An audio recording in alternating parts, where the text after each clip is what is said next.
Hey, I'm Suddarth. I'm the lead guitar player for Constellations. My main guitar right now, it's a Gibson 339 custom shop. I threw a Bixby on it about a month ago, but it plays really well. And it's got Gibson Classic humbuckers, I believe.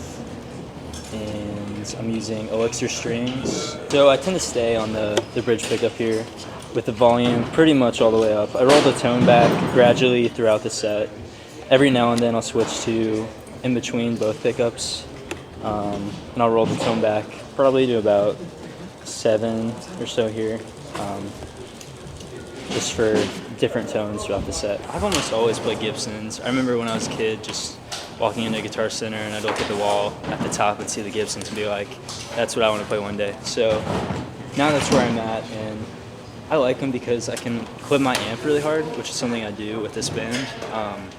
Just allows me to push the amp as hard as I can and get it to clip the way I want it to. So yeah. This is kind of my backup right now. It's a Gibson Les Paul Standard Desert Burst. This has Burstbrucker Pro pickups in it, so it's a little bit different than my 339. As in, I think it's a little bit brighter. And I keep the settings about the same, still Elixir 10s on it, but yeah, it's my backup right now. Okay, so everything's going into this. This is a Disaster Area DPC 8EZ, and it gives me presets. It's a true bypass looper. I control everything from it. It's really awesome. Going through the chain, the first thing I have is my Barber compressor. I normally keep it pretty hot. And then I go to my RC booster, which I'll turn on gradually, but I keep the volume pretty high on this thing, just so I can hit the amp harder and try and clip it more. And then I go into my Timmy here, it's been my main drive for a couple years now, and I really like the sound I get from this.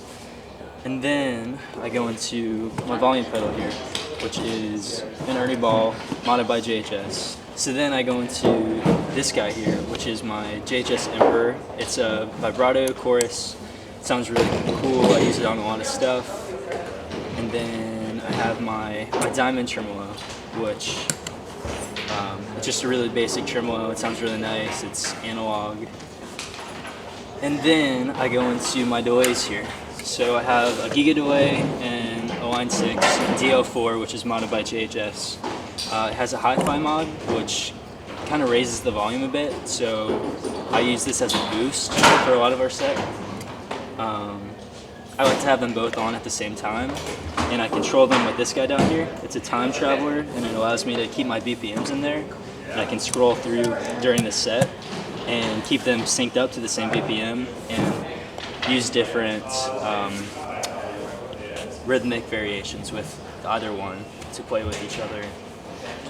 And then the last thing I have is the Big Sky, which I have a lot of really big pad sounds for this band, and I just use it for big reverbs.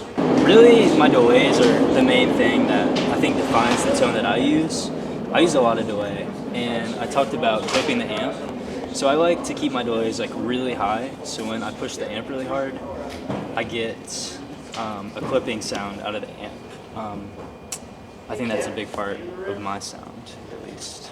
Alright, so this is pretty new for me. It's a Bad Cat Black Cat 30R head and 212 cab. It took me a while to get used to it, but right now I'm really loving it. It's just very clear, both when I'm using a lot of gain and when I get really clean too. It just cuts through really nice, and it does everything that I want it to. I had a Dr. Z Maz 18 before, and obviously I jumped up to a 30 watt amp instead of the 18. I really liked the Dr. Z, but it wouldn't get clean for me, so I jumped up to this guy, hoping that I could get both the overdriven sounds that I wanted and the clean sounds, and that's exactly what I got out of it.